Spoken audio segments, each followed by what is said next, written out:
E, Indian Lake. It's 8 o'clock.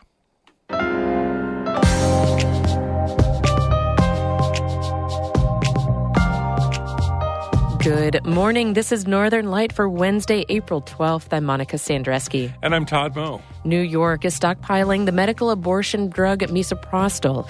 Governor Hochul's announcement comes after a Texas judge ruled to outlaw a different medicine used to induce abortion.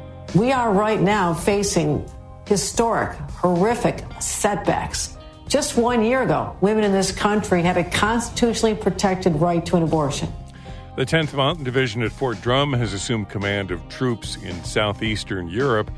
Plus, as part of our ongoing series on libraries in the North Country, we check in with the Old Forge Library, where an intergenerational buddy program has had a lifelong impact on some kids involved. I've seen kids sneak here on the bus when they don't have a permission slip. I don't know how they do it, but they want to be here. We'll also preview next year's solar eclipse. Tupper Lake and Plattsburgh will get a full view. And it's Wednesday in Gouverneur. To many locals, that means one thing. Bingo!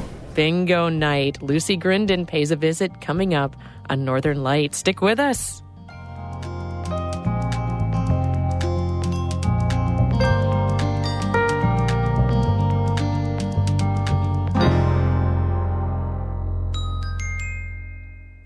Broadcast of Northern Light here on North Country Public Radio is supported by St. Lawrence Health, offering MyCare, a way for patients to access health information and stay connected to their care team. Registration is available at stlawrencehealthsystem.org. And Mountain Orthotic and Prosthetic Services, a full-service practice committed to providing care for patients of all ages, with offices in Lake Placid, Plattsburgh, and Malone. Details and referrals at mountainonp.com.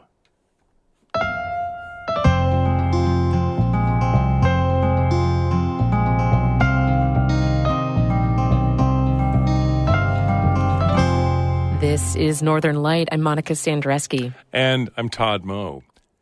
Governor Kathy Hochul announced yesterday that New York is creating a stockpile of the medical abortion drug misoprostol. Her announcement comes after a federal judge in Texas recently ruled that the Food and Drug Administration didn't properly approve a different drug, which has been on the market for more than 20 years in the U.S. for medical abortions. Karen DeWitt has more from Albany. Hochul, speaking at a virtual meeting of Planned Parenthood of Greater New York, decried recent court decisions limiting reproductive rights. They include the U.S. Supreme Court's Dobbs decision last June. It overturned the 50-year-old landmark abortion rights decision Roe v. Wade, and last Friday's ruling by a Texas federal judge that outlawed mifepristone, a commonly used abortion medication. And when it comes to reproductive freedom in this country, we are right now facing historic, horrific setbacks.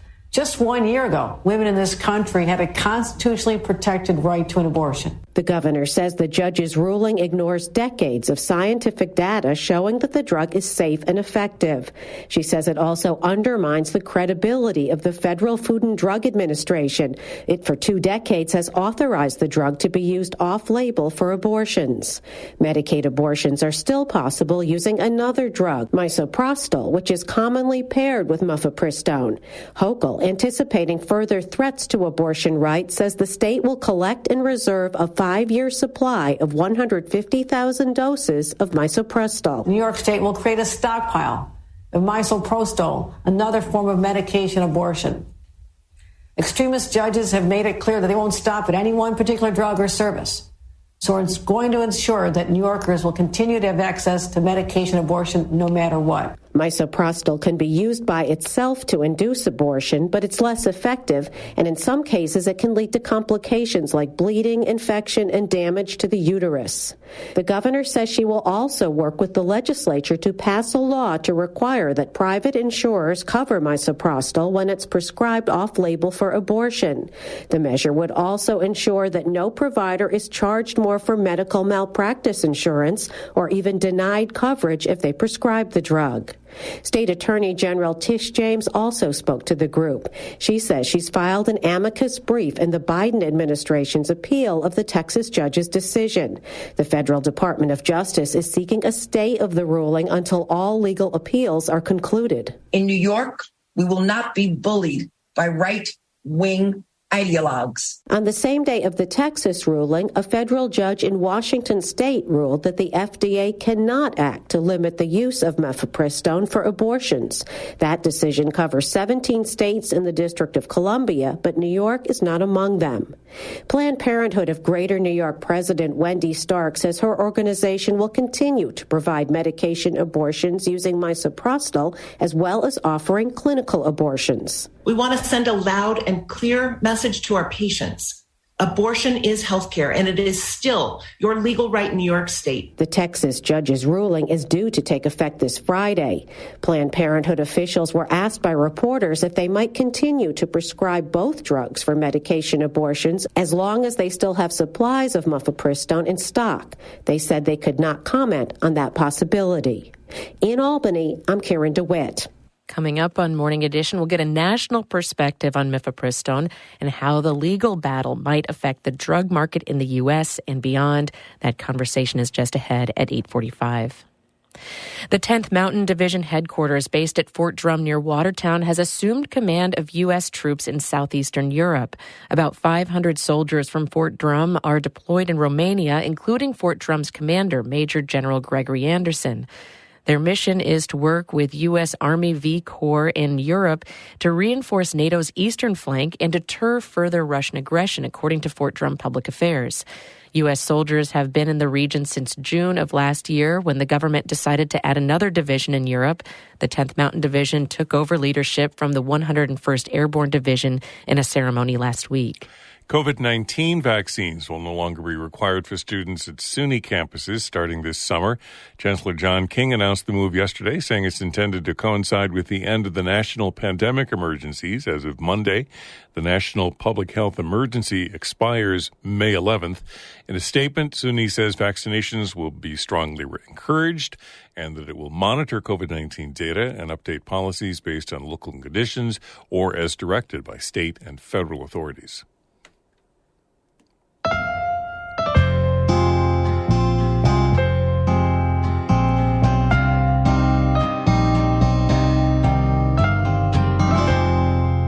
Most people in the North Country live in small towns and villages, places that don't have more than a handful of small businesses, not very many restaurants and bars. Sometimes it can feel like there's not too much to do on a weeknight in these towns, but there's still lots of fun to be had if you know where to look for it. Lucy Grindon has our story.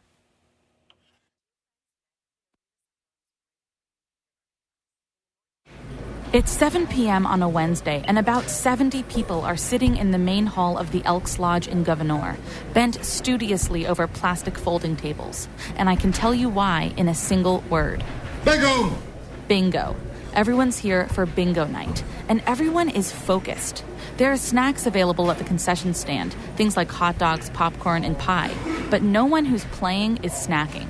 They're too busy scanning and marking their bingo cards.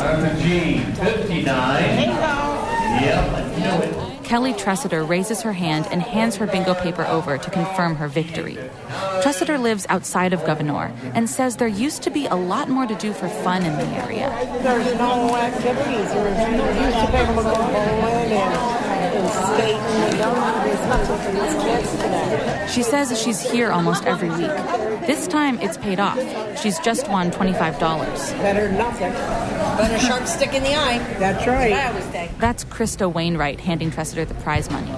Wainwright is one of the main bingo organizers. She says the people who come to bingo here really rely on it. That was kind of the thing with the COVID, because I talked to these guys. I said, we got to do something. These people are going to go crazy without bingo. What are we going to do? Wainwright's idea was to have bingo in the parking lot. They broadcast the numbers into people's cars via FM radio signal, and they had people honk their horns when they got bingos. That way the regulars were still able to play. I asked Wainwright to point out some of the regulars to me. She knows almost everyone by name. Joanne's here every week. Gary's here pretty much every week. Modine is iffy. These guys are usually here every week. Most of the people here are older, but some are in their 20s and 30s. Kaylee Marsilio and Johnny Kronk both work at Kinney Drugs Corporate in Gouverneur. They're not here every week. Sometimes one of us will get like the late shift at work, so then it starts at 6. I can't be here if I'm working until 9:30. But if they're both free, this is where they come on Wednesday nights. Kronk has won a few times. Marsilio has never won. But they're both mostly here just because they enjoy it, even though it does cost $25 to play. It's a nice little getaway thing to do, so I don't mind it, Yeah. They're here often enough that they know some of the fun little rules. So a little wives' tale to bring good luck is having your cap up. They're talking about the apparent bingo superstition that you should keep the rounded cap of your bingo ink dabber facing up on the table for luck. I look around, and sure enough, all the ink dabber caps I can see are face up. There are other events at the Elks Lodge, too. Oh, we got trivia. Saturday night. They all raise money for the Lodge's general fund. Wainwright says they use the money to host events for veterans, senior citizens, and kids. But for Marsilio and Kronk, bingo is enough. Are you guys going to go to trivia? Absolutely. No, we're trivia. We're bingo goers. Bingo goers. They're part of this little community. And now that I've gotten a taste for it, I might become a bingo goer, too. Lucy Grindon, North Country Public Radio, Governor.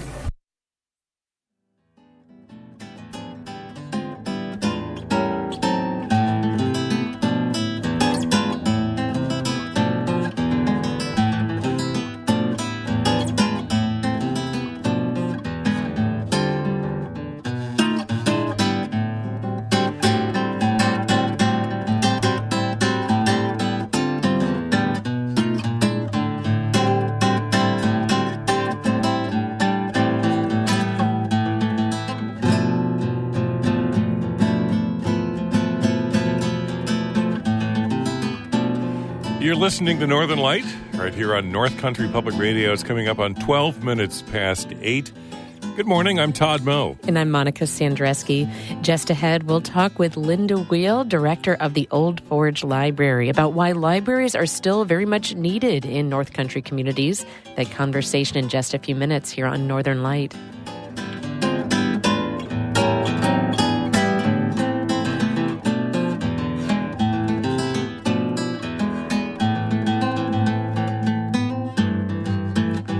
Music by Potsdam guitarist Oscar Sarmiento. You can check out more of Oscar's music on our website. His music is part of our Underscore project at ncpr.org/underscore.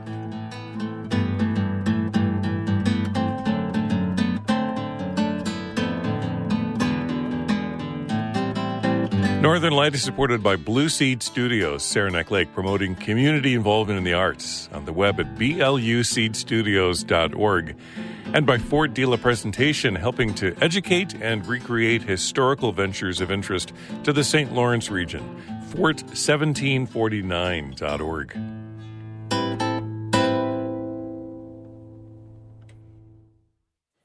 A year from last Saturday, much of the North Country will have a front row seat to one of the Earth's most majestic natural events, a full solar eclipse. Tupper Lake, Plattsburgh, and Jefferson County are right in the heart of the path of totality for the eclipse on April 8th, 2024. So is much of upstate New York, including Buffalo and Rochester. WRVO's Jessica Kane reports on how people are already getting ready.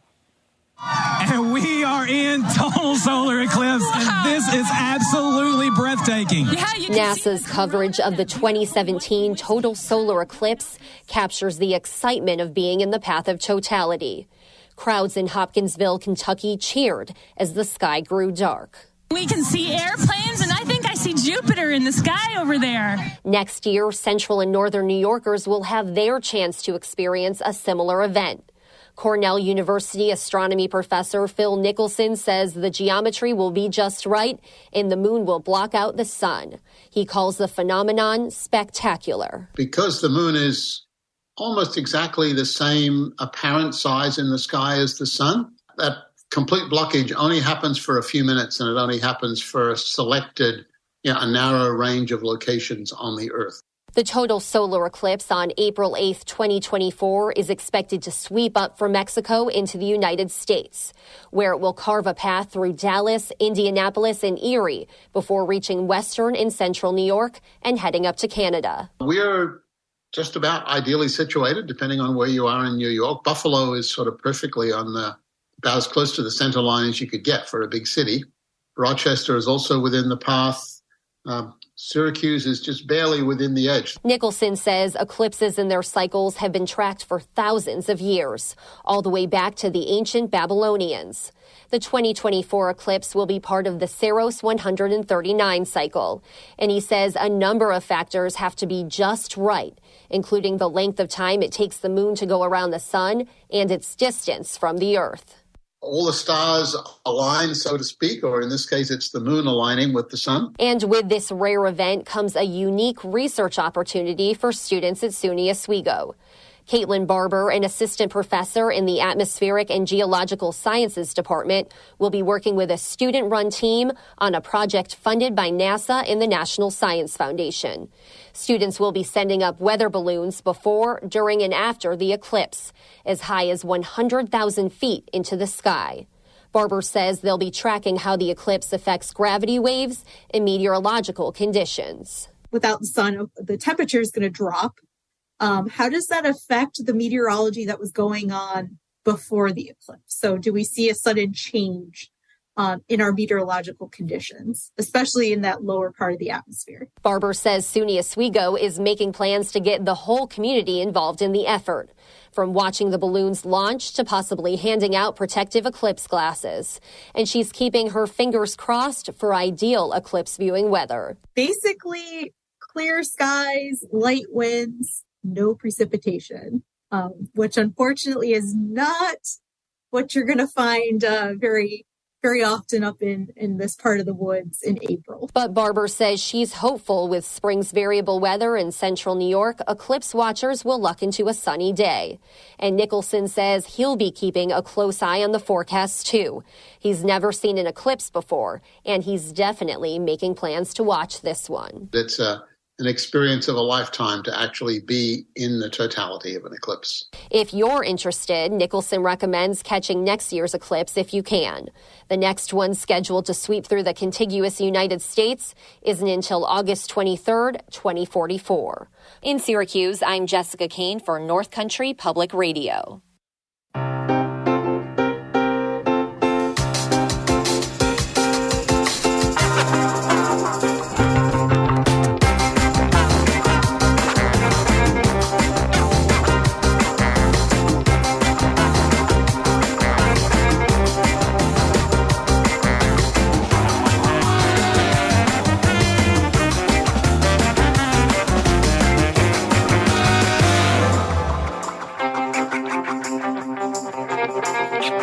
You're listening to Northern Lights here on North Country Public Radio. I'm Todd Moe. And I'm Monica Sandreski. In just a minute, an Old Forge woman's love for community continues as the local library director. Then stick around after the show for Bird Note just ahead at 8:42. But first, Todd has a look at the weather for us. Yeah, temperatures today in the 60s, maybe topping off in the low 70s in places like Glens Falls, Saratoga Springs, Lake George. With partly cloudy skies and winds out of the west, northwest, 10 to 15 miles per hour. Tonight, partly cloudy, a low around 50, and then tomorrow, warmer, highs in the 70s, near 80 in Glens Falls tomorrow afternoon. Light winds out of the south tomorrow. Should be a nice day. It's going to feel like summer on Thursday with, again, sunshine and highs 70s near 80. Friday, partly to mostly sunny. Again, highs in the 70s near 80. Partly cloudy through the weekend, but continued mild with highs 70s on Saturday, upper 60s, low 70s on Sunday. And then some scattered rain. Some April showers on Monday and Tuesday with highs in the 50s, low 60s. We've got clouds and 51 degrees right now here in Canton. Even as technology continues to evolve, libraries are more relevant than ever. Yes, they're full of books, periodicals, DVDs, and most have computer stations, but many also offer a lot of free public services, from art classes to healthcare, or just a quiet place to read. As part of our ongoing series on libraries in the North Country, we're going to talk with Linda Wheel, director of the Old Forge Library. She's been there almost 5 years and has prioritized improving the building, which was once a private home, and offering more and more programs. It's a busy place. There are art classes, exhibits, recent renovations, community health programs, and reading opportunities for all ages. Linda Wheel told me she's most proud of the building, the library's collection of 20,000 materials, and especially the local community. I always talk about what are our strengths, and we've got 3 here at the library. The first is our people, right?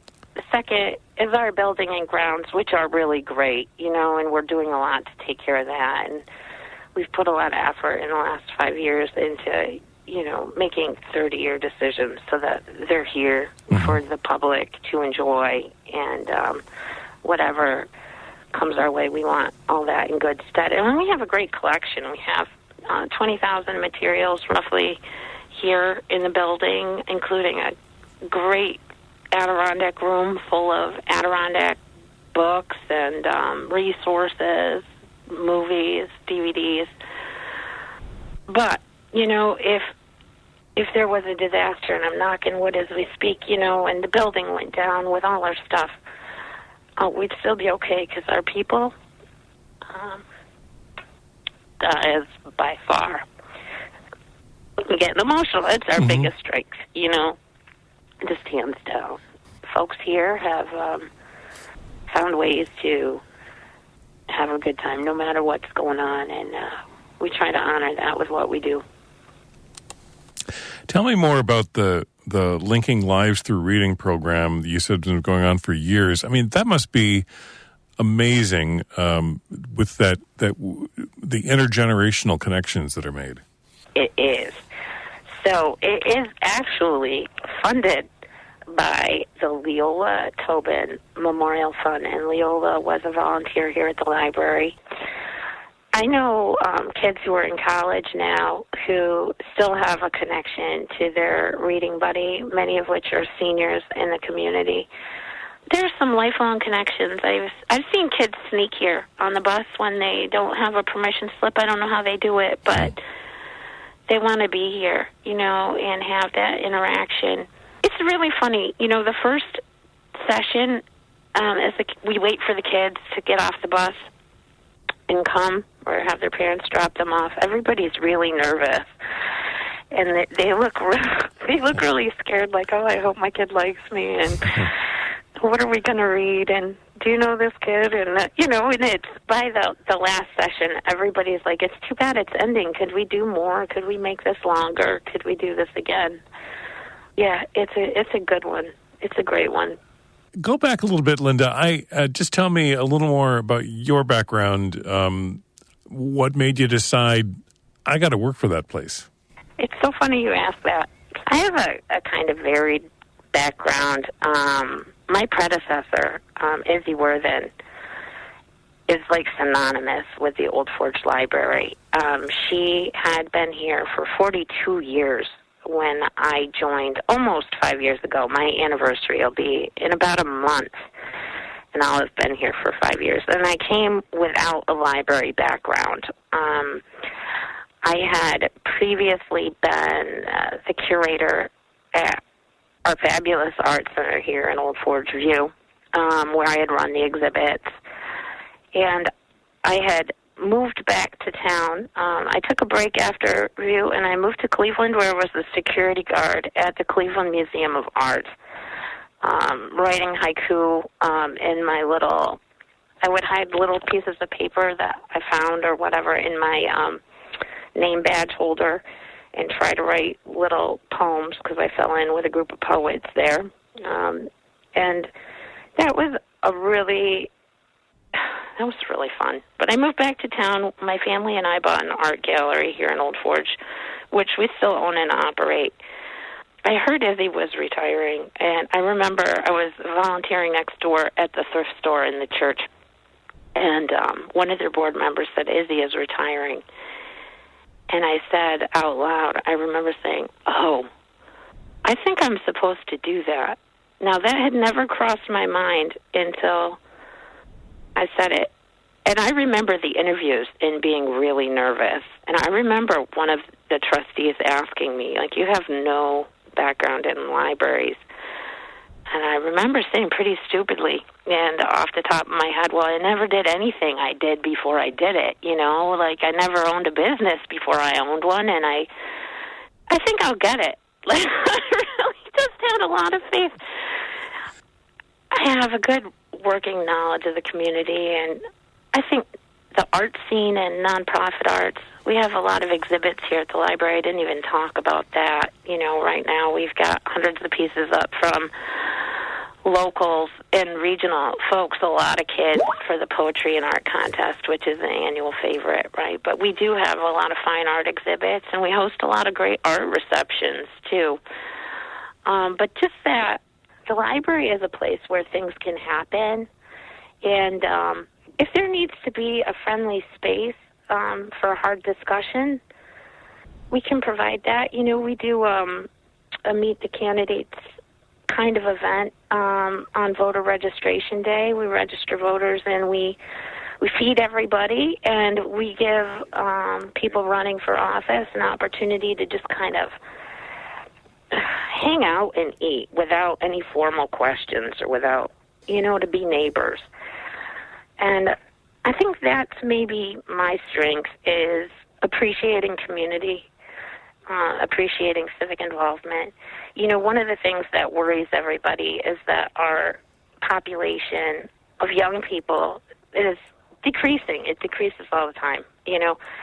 Right now our average age resident is 68. I guarantee next year the average age will be 69, right? Mm-hmm. It's not like we're filling in at the bottom. But this year, when you look at 2022's circulation statistics, one area we really grew in was the use of kids' books.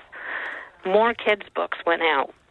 We don't have more kids here, but more kids checked out books here than the year before. And I don't know, I look at things pretty holistically, and I think that one thing doesn't necessarily lead to another thing. There's a lot of things. I don't know, it doesn't always look smooth the way I do things, but I hope it comes off as interested and big-hearted. That's what we're going for, welcoming. Linda Wheel is director of the Old Forge Library, and we want to hear about your favorite library, or what's your favorite library memory? You can email us, news@ncpr.org, or you can join our texting club. Send the word library to 315-978-6277.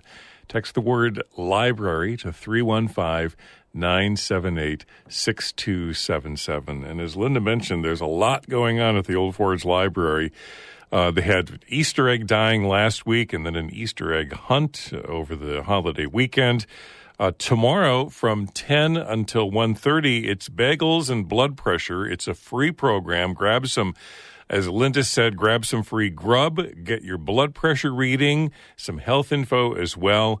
Have a seat, some breakfast, and chat at the Old Forge Volunteer Ambulance Corps, formerly the Muffin Patch on Spring Street in Old Forge. That's a program being offered by the Old Forge Library tomorrow from 10 until 3, and it is free.